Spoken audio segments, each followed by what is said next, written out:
നമ്മളെല്ലാവരും പലതരത്തിൽ നന്മകൾ ചെയ്യുന്നവരാണ്. പലതരത്തിൽ നന്മകൾ ചെയ്യാത്തവരും ആരും ഉണ്ടാവില്ല.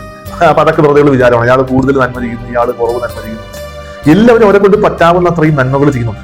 ഈ നന്മകൾ ചെയ്യുമ്പോൾ നമ്മുടെയൊക്കെ ഉള്ളിലുള്ള ഒരു മനോഭാവം എന്താണെന്നറിയാവാ, ഞാൻ എന്തോ വലിയ ഔദാര്യം അയാൾക്ക് വേണ്ടി ചെയ്തു കൊടുക്കുക, അയാൾ എന്റെ മുമ്പിൽ കൈ നീട്ടി ദയനീയമായി ആ ഔദാര്യം സ്വീകരിക്കുകയാണ്. അങ്ങനെ ഒരു സുപ്പീരിയോറിറ്റി കോംപ്ലക്സ് നമുക്ക് ഉണ്ടാകാറുണ്ടോ എന്ന് നമ്മളൊന്ന് ചിന്തിച്ചു നോക്കാം. ഞാൻ എന്തോ വലിയ കാര്യം അയാൾക്ക് വേണ്ടി ചെയ്തു കൊടുക്കുന്നു, അയാൾ വിനീത വിധേയനായിട്ട് എന്റെ മുമ്പിൽ നിൽക്കണം, അയാൾ എന്തെങ്കിലും തരത്തിലൊന്ന് ഉയർന്ന് സംസാരിക്കാനോ ഒന്ന് ഉയർന്നു വരുവാനോ നോക്കിയാൽ അത് എന്നെ അപമാനിക്കൽ തുല്യമാണ്. അങ്ങനെയൊക്കെ നമ്മൾ കണ്ടിട്ടുണ്ടോ എന്നുള്ളതാണ്. ഇന്ന് വചനത്തിൽ പറയുന്നു, നിനക്ക് ചെയ്യാൻ കഴിവുള്ള നന്മ അത് ലഭിക്കാൻ അവകാശമുള്ളവർക്ക് നിഷേധിക്കരുത് എന്നുള്ളതാണ്. നിനക്ക് ചെയ്യാൻ കഴിവുള്ള നന്മ ലഭിക്കാൻ അവകാശമുള്ളവർക്ക് നിഷേധിക്കരുത്.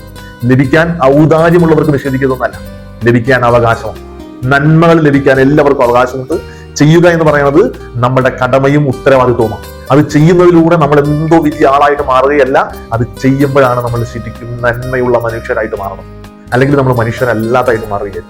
ഇത് തിരിച്ചറിയാൻ പറ്റില്ല. ആരും ആർക്കും ഔദാര്യം ചെയ്തു കൊടുക്കുന്നതല്ല നമ്മുടെ നന്മ പ്രവൃത്തി. ഈശോ നമ്മളെ സമൃദ്ധമായിട്ട് അനുഗ്രഹിക്കും.